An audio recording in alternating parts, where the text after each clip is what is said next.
So everything in a computer application executes from the beginning to the end. That's great for simple, trivial applications, but in more complex applications, we need to branch the code. We need to execute a certain part of the code if this condition is true. We need to execute another part of the code if that condition is true. This is called branching the code. And we do that by controlling the flow of the code. And that in PHP is done with an if statement. The simplest form is done with an if statement. If this user is a returning customer, then do this. If it's not a returning customer, then we just skip the code inside of the if block. But notice that we have this block of code that we're controlling the execution of. Everything within the braces of the if block is code that will only execute if the condition of the if is met. So everything after the if gets executed as normal. So the if would flow, and everything, whether it executes the if block or not, everything beneath the if block will continue to execute as normal. Well, what if we had multiple conditions for the same situation?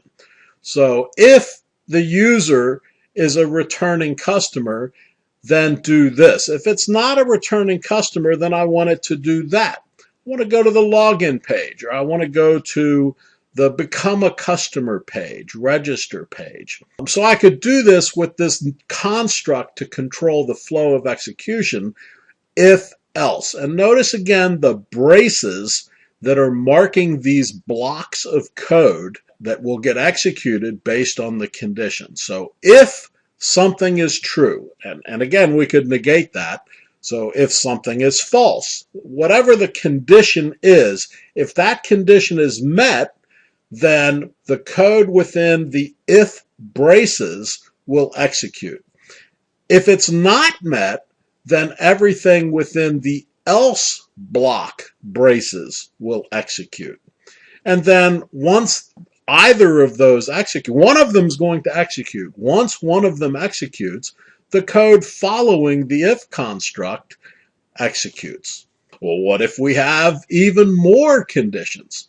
Well, that's the if-else-if construct. And so we can have these stacked as deeply as we need to catch every possible condition that exists for making decisions within the application. There is no limit to the depth of the if-else-if statement.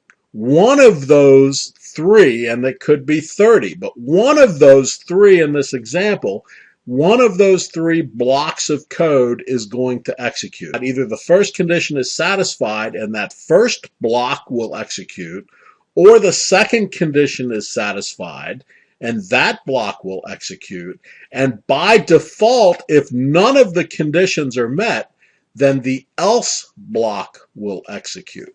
Well, this can get very messy. So there is a school of thought that says that the switch statement is a cleaner approach to having a test for multiple conditions rather than a deeply nested if-else construct. That's arguable because they both do exactly the same thing. Functionally, they do exactly the same thing. So again, this is one of those PHP program language lawyer kind of debates where which one is better. Neither. Functionally, they are both exactly the same. Here we have the switch statement that has some value, a variable. And then we have all of the case statements. So then the switch construct takes the value that it's given and compares it to all of the values in the case statement list until it finds one that is true. When it finds that true value, it executes the code block beneath that case statement. And if none of them are true, then it will execute the default code block. So it's a nice construct. I wouldn't argue against using it. I'm just saying that if you're more comfortable with the else if else, then use it. If you're more comfortable with the switch, use it. Functionally, they are identical. Okay, let's go look at some code. Okay, so we're going to look at the if, else if, and the switch statement.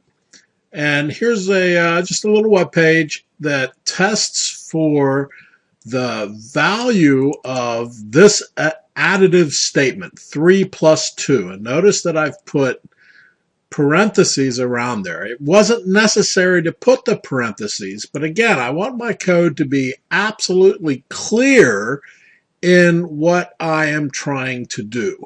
In this case, I want to add 3 plus 2, and then I want to compare that value. I want to say, is the value, the resulting value of that addition, equal to 5? And if so, then I would like to echo this statement. Then I do a series of tests using an if-else-if construct, where I ask the same question, only this time I ask, is 3 plus 2 equals to 1? Well, that should never be true, so we should never get this line of output. Same thing with 3 plus 2 equals 2. That's never true. We should never get that output. But we drop through one if, an else if, and then we go to the third else if. And in this third else if, 3 plus 2 is equal to 5, so we should get this statement. Now we do the same thing with the switch statement, and in the switch statement I ask the question. I say, take this value, 3 plus 2, and check it against all of the defined cases within this switch block. Again, notice the blocks. I just want to point this out. These are braces. So each of the if blocks is defined by a brace. The else if is defined by a brace. The switch block is defined by a brace. So we ask, in this switch block, look at the value of 3 plus 2, do that math, take that value and compare it to all of the case statements that you have and execute the code associated with the case statement that matches that. Well, 3 plus 2 does not equal 1, does not equal 2, does not equal 3, so we should never get any of this code executed. So we don't have a match. So we say, okay, well, the default output that I want you to give is down here. So if nothing matches, this gets executed by default. And certainly here, let me reload this.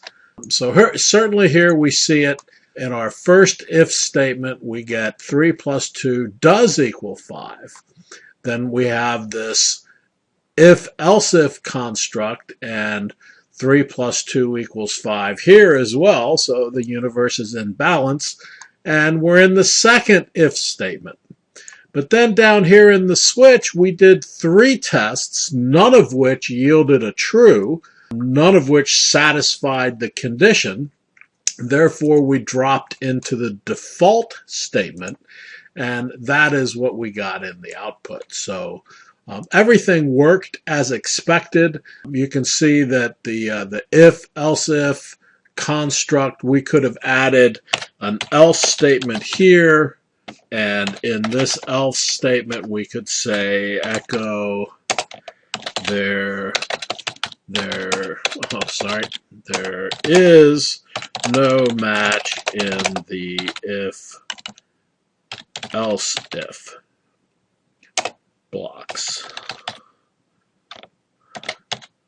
We could say that, and then we could change this so that there is no match, and let's execute that, and you can see the change that there is no match. So by adding this else statement, this final else statement, we failed the blocks here from the if, this else if, this else if. Then we go, as a default, we go to this output in the else. So that mimics the same behavior in the switch statement. We do tests, we fail them all, we go and drop into a default execution branch. So as you can see, functionally these constructs are identical, and it comes down to style and preference. So when you get out into the PHP world and you start debating echo versus print, you can add to that debate if, else versus the switch case default statements. Okay, so we're going to do an exercise where we're going to create a web page that's going to test a username and password. Let's store the username and password in variables in the code, and then test those passwords against the values Kirk for the username and prime directive for the password. If the values match, then print this string, live long and prosper. And if they don't match, then please try again.